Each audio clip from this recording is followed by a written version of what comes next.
Star Wars Battlefront 2 will always be remembered for two things: a horrendous launch tainted by corporate greed and shameful pay-to-win systems, and then the otherwise great comeback from the multiplayer, which received constant support that fans wanted up until 2020, when I think it died at its peak, which is very, very unfortunate. But there's something missing from this picture that I just said, something that was heavily marketed prior to launch, something that even got its own trailer, for crying out loud. And that's the story, but maybe that's for good reason, because it sucks.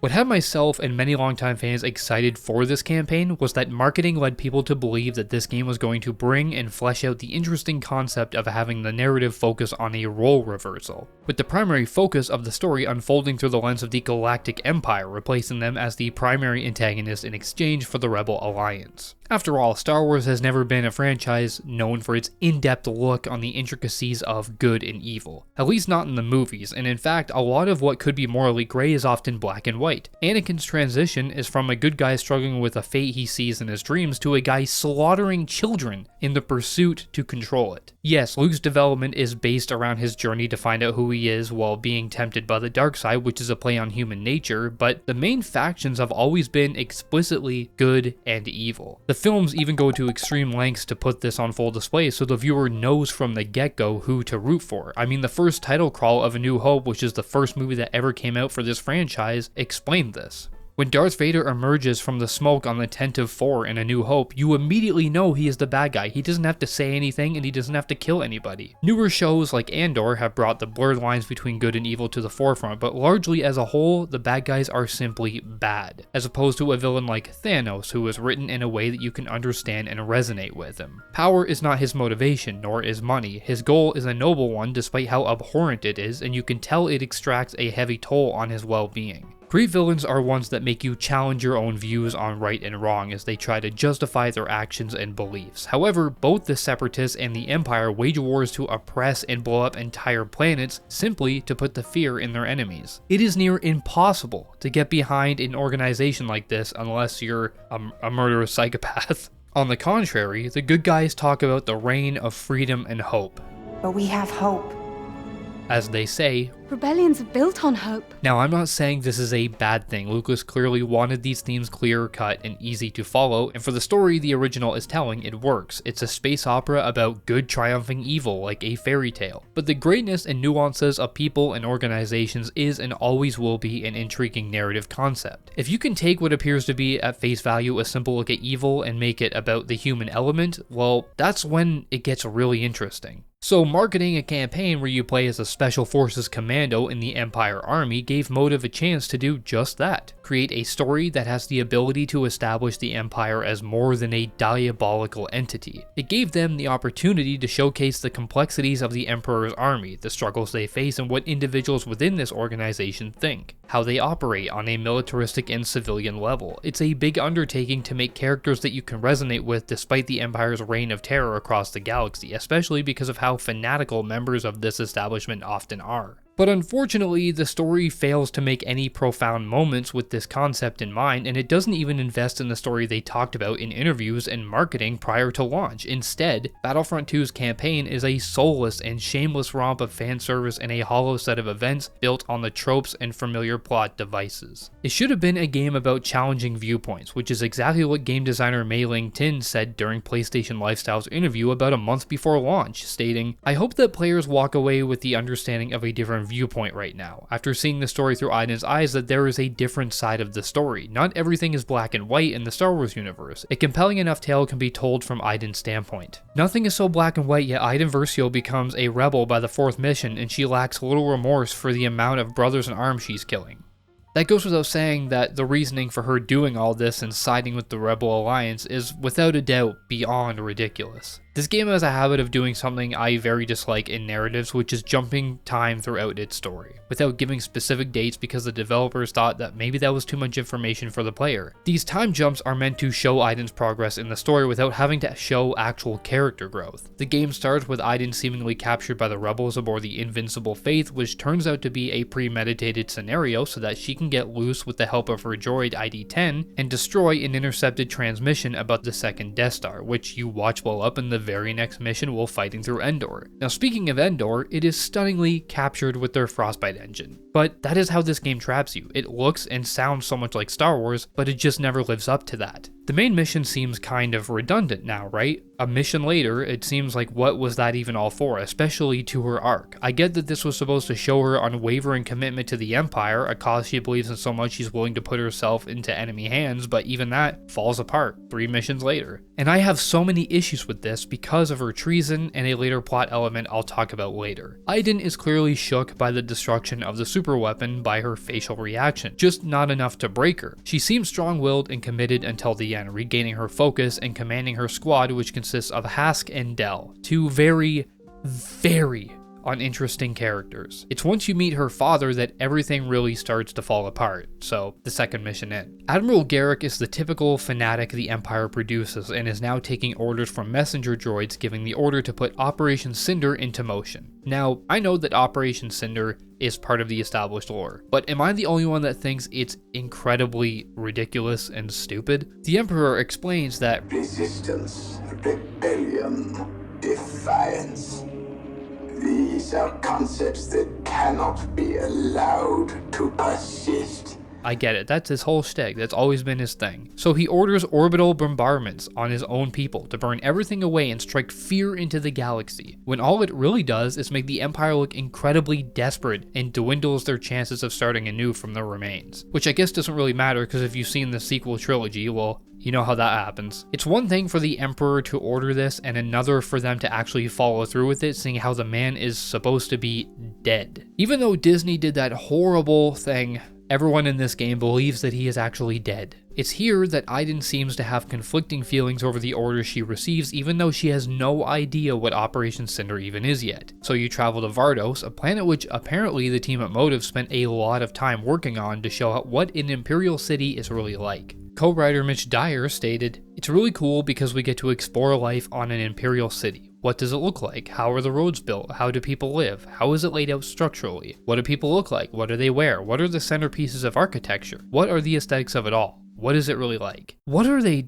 talking about? You spend one mission here and you don't see anything but walkways in one building. You don't get to understand the culture or how people are living their lives. They are under oppression when you get there, just like they are on every other planet. There's no elitist rich class trying to buy their freedom, and you don't even get the sense that these people are living in the abundance of the Empire's reach and power. It simply feels like nothing but a hollow space for shootouts and the horrible inclusion of stealth. It pretty much looks like the interior of a Star Destroyer was used to make a planet. But it's here where Iden and Del make their big leap and jump ship once they learn that the Empire is attacking their own civilians. And apparently they are okay with attacking civilians of the rebel cause, but just not their own. The two try to help people seek refuge aboard their ship, where Hask stands his ground against them because he is the embodiment of his beliefs and hardly feels like an actual person. He is the Empire. Things have changed.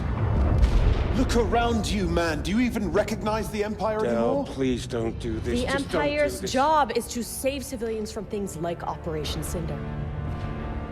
This is the new Empire.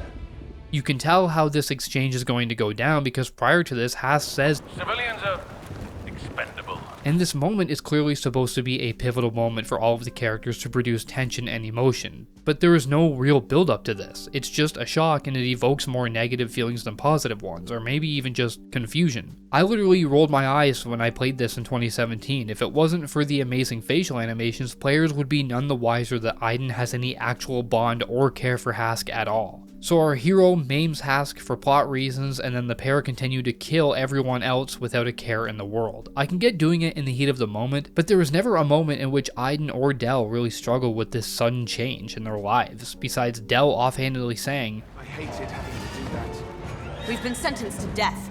We protect ourselves or we die. I mean, Iden literally betrayed her own father, and he didn't even hesitate to use lethal force against her. That dynamic is never mentioned or explored. I know nothing about their relationship, and I shouldn't have to read a book to get the actual story. Side note, but it's also a stylistic weird choice when Iden does the gunslinger manual hammer fire when she shoots Hask, but that's not how her blaster works at all. There's such a big missed opportunity here to make Del a way bigger focus in the narrative, seeing how Del from the start of the game feels like he's the only one that doesn't really belong. This is helped by his mission that features Luke prior to this one. I guess it's really Luke's mission and you just help Del out. But it nails Luke's optimism and kind-hearted nature that is used as a vessel to shake Del from his beliefs. I love the brief exploration of how propaganda and growing up in a dictatorship can shape an individual. Del speaks about how monstrous the Jedi were made to seem as a child, so much so that he was terrified of them. Their dialogue is really compelling, even with Del stripping away some of Luke's innocence by exclaiming that the lightsaber is a tool for destruction, which also killed his men. Right.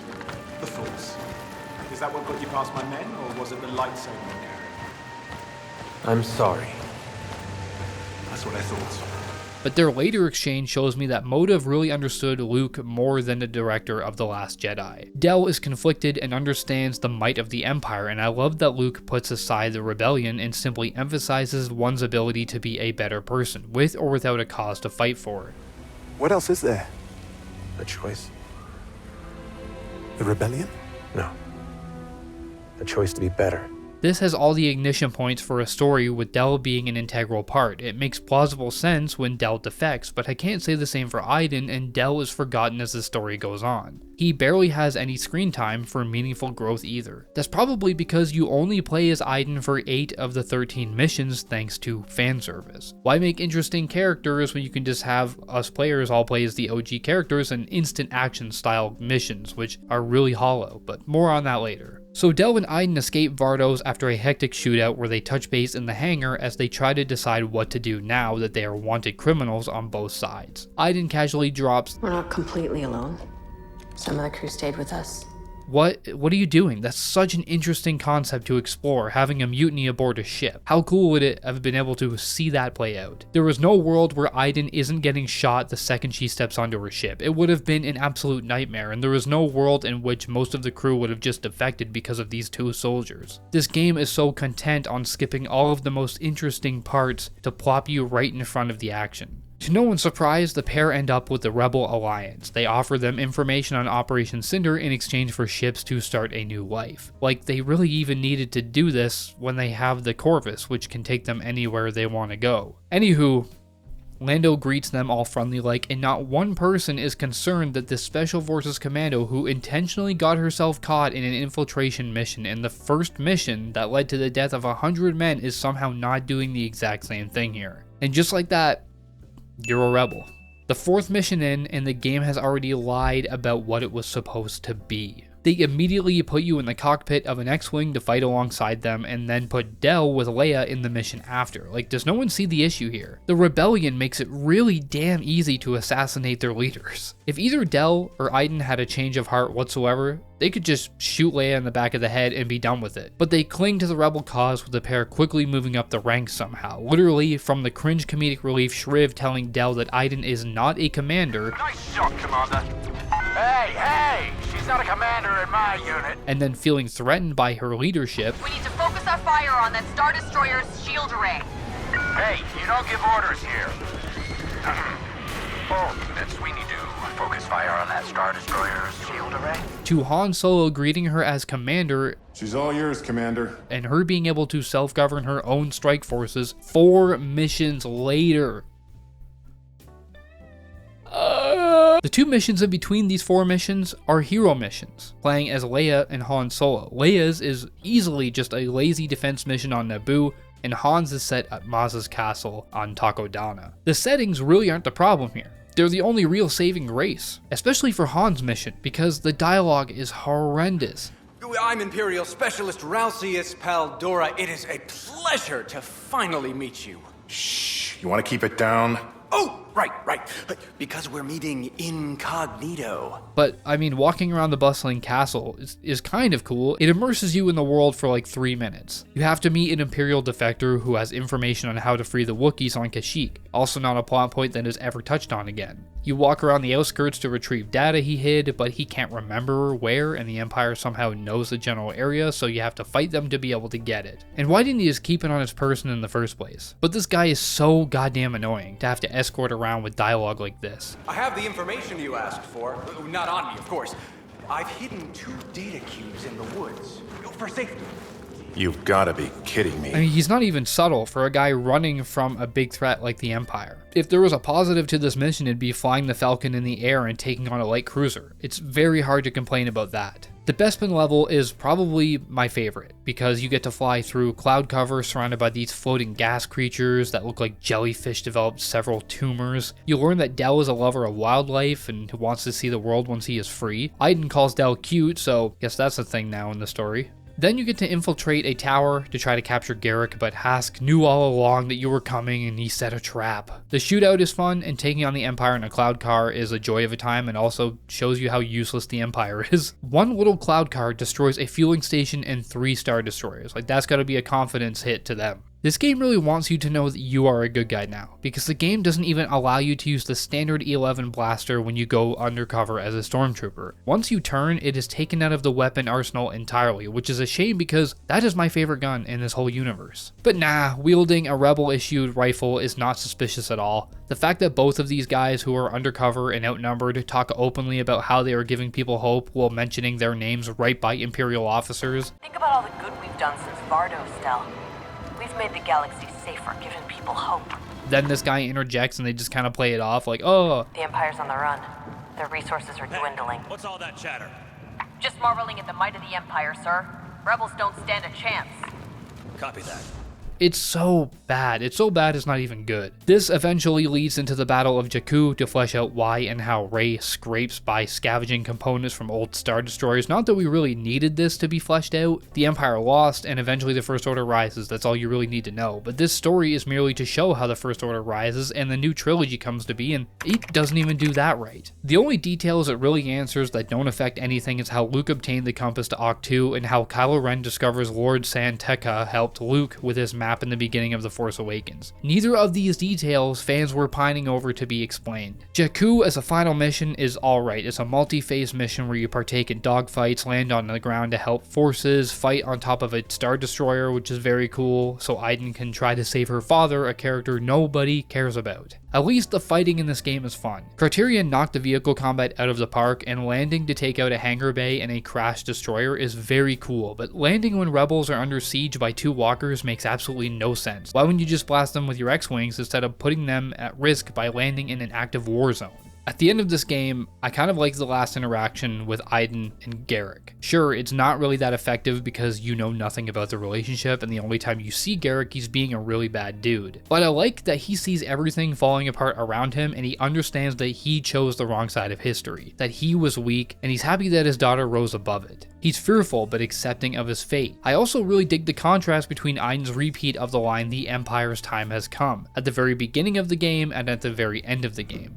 The Empire's time has come.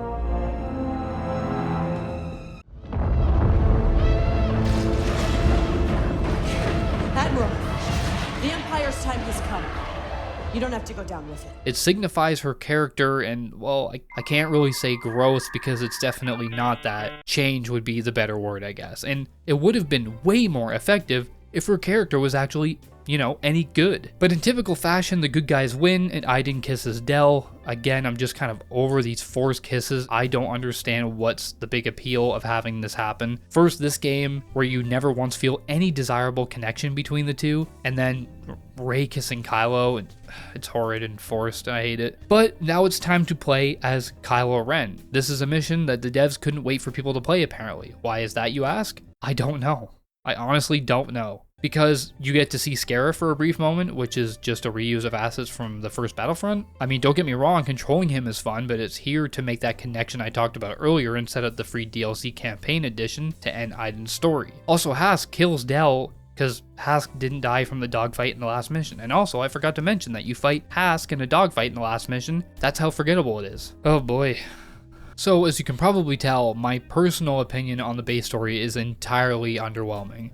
It's terribly written, it's very uninteresting, and it has a lot of shallow characters that tries to make fans happy by controlling fan favorite characters. But Resurrection is so much worse. In addition to the base game that took just over an hour to complete. It takes place long after the First Order has risen to power during the climax of The Force Awakens and follows Iden and her daughter Zay trying to fight against the First Order and help the Resistance by uncovering their resurrection plan and gaining schematics on their new resurgent class Star Destroyers. It's very unoriginal, but it is what it is. At the same time, I really like the sound of resurgent class Star Destroyer. That sounds really badass, and I like their new designs and the fact that you can fly through the bow of the ship. Just a random fact, I don't know why I threw that in there. It picks up right after the epilogue. Del is dead and Hask left the Corvus empty, where Shriv finds it and contacts Iden as she is teaching her daughter piloting lessons. So Shriv finds the Corvus completely empty, and this does not raise any alarm to him. He just takes it and then summons the pair back to investigate, and apparently this smaller cruiser is operating on a crew of 1 somehow. It's here that they start uncovering Del's past footsteps to go after him. What they stumble upon is a conspiracy of the First Order in kidnapping children for Project Resurrection, which leads them back to Vardos, where they meet Hask, who somehow planned that they were going to make it here. In very cliche fashion, Hask threatens to take everything from Iden like she did with him when she defected. So it's nice to know how important Inferno Squad was to him, because we never ever got that in the base game, but it just doesn't really do much now because his character doesn't have any room for growth here either. He discloses that he killed Del, who has now been Iden's husband for a few decades, and, well, she barely bats an eye.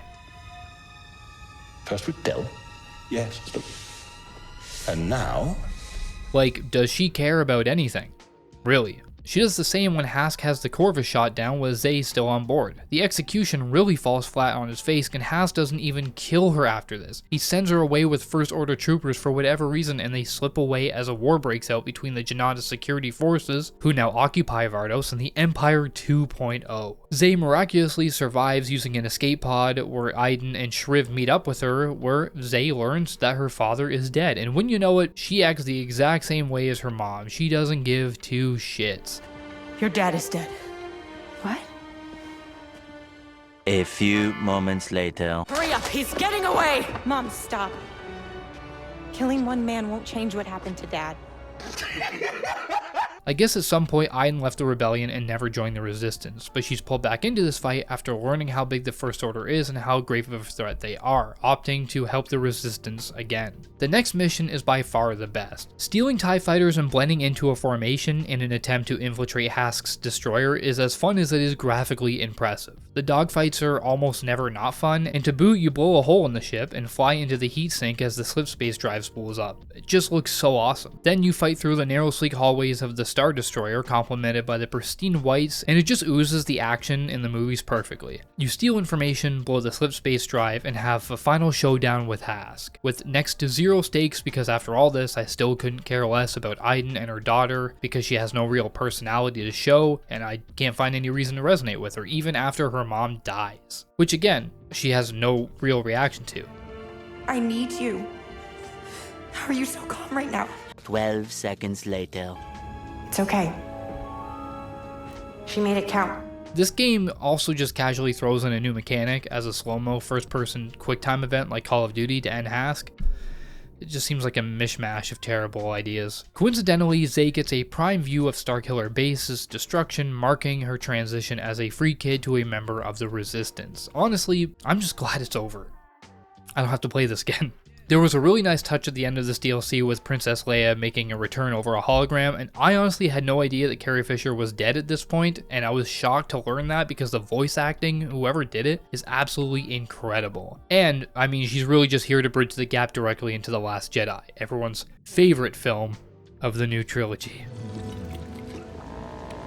The story as a whole, even with the expansion, does absolutely nothing for me. If you feel strong emotions towards something, it means that a part of you cares, even if it happens to be hate, but I feel absolutely nothing but boredom. It's arguably the worst campaign in the gaming medium in this franchise. It just feels like they really didn't try at all. They marketed a campaign and they didn't deliver on its promise by playing it way too safe. I mean, it literally says fight for the Empire in the campaign tab. I get they don't want to spoil the twist, but it would have been received better if they marketed this game as a turncoat fighting back. Unlike the films it's clearly taking from, it lacks a distinguishable personality that helps it stand out. They relied on the Star Wars look and appeal instead of making something worthwhile because they knew that it would sell. I don't want to discredit everyone who worked on this game, okay? Because I'm sure a lot of them them really love Star Wars and they had a deep burning passion to make this game. But there's only so much you can do with the material that lacks a soul, especially if you don't have any creative leeway. Also, releasing a book to flesh out a game's story and characters drives me up the wall. I'm fine with books expanding on lore, that's fine, but you shouldn't have to read a book to be able to understand characters, and putting it behind a paywall is ridiculous. People like to assume that Disney changed the story last minute because they hated the villain focus. After all, Disney really does like to play this franchise safe. There are trailers that feature lines and cutscenes that aren't present in the final game, so it is possible that things change during development, but there is no real way to find this out. You will burn these ideas away. Hope cannot save them! However, this video that details the story and what people can expect is full of dishonesty. What's really exciting about this story is that we're going to see it from the point of view of a character like Aiden. So we're going to see it from this Imperial point of view. Aiden is a tried and true Imperial. Wait! There's more! We have to take risks, we have to be bold, we have to push everyone's boundaries. Aiden is an Imperial through and through. Well, you wouldn't know that at all because she's a rebel. They explicitly said they wanted to capture the dynamic between Aiden and her father because family is a very important aspect of the story. Okay, why do you only get 3 scenes of them together and you learn nothing, absolutely nothing about their characters? You don't learn about her upbringing, you don't learn about her mother. In fact, I learned more about these characters in this 4-minute video than I did over the course of the 4-hour story. Haska's an orphan? Oh, okay, cool, I didn't know that. Aiden was put into an Imperial soldiers camp when she was very, very young, and that's how she grew up, and that's why she's so indoctrinated in this cause? Okay, well, I didn't know that, and also it still doesn't make any sense how she defects so quickly. Then you have Del, who's just a very adventurous guy. He's seen most of the galaxy, more so than most Imperials. Why couldn't they have put that in the game? Why is it in this 4-minute video, but not in the game? There is no Imperial point of view, and you never even get an understanding of how Aiden dynamically feels about the Empire through her transition into the Rebellion. It's love to immediate hate to fit this simplistic good versus evil theme. There is no sense of camaraderie, even when Aiden has some good ideas. She suggests that seizing a rebel cruiser to learn more about the people they are losing to, but no, the rebels are weak and we mustn't adopt their tech. I guess it's all part of the Empire's shtick, their downfall, right? They are far too arrogant and prideful in their pursuits to change and adapt. That's one of the big reasons why they keep losing. But it's just funny hearing a guy talk about how weak the rebellion is when they just won the war and slaughtered your leader. If they were hell-bent on having Aiden betray the Empire, they should have gone about it in a much more natural way. Del should have been the one that defected, and through that course of action, both Hask and you have to hunt him down. It leads you across the galaxy where Aiden meets Luke, where they share the same exchange that Del did with him, where it leaves a profound impact on her. This starts the breakdown of Aiden's beliefs. Del sides with the rebels out of desperation, and the closer you get to him, the more the Imperial ways start to jade her. Hask's fanatical views help further progress her arc until finally Del is cornered, but manages to talk Aiden out of it. Hask then becomes the main threat, and by this time it's late game, so you actually are attached to this guy despite how terrible he is. I mean, I feel like I just came up with a concept for the story that is way more intriguing and it would have been way better than the story we got. And I just came up with that. Who storyboarded this game? It's such a shame because the mocap and the voice acting is all expertly done. It's really well crafted. You could tell all of the actors cared about their role, but the material just didn't have any room for any meaningful characters and growth at all. The true saving grace of this campaign is the gameplay. If DICE games are known for anything, it's providing a tactile, chaotic shooting experience worthy of the action genre. The feedback and the shooting and the scorch marks they leave on foes as sparks fly is very addicting, and the campaign constantly tries to shake up the gameplay by offering different mechanics.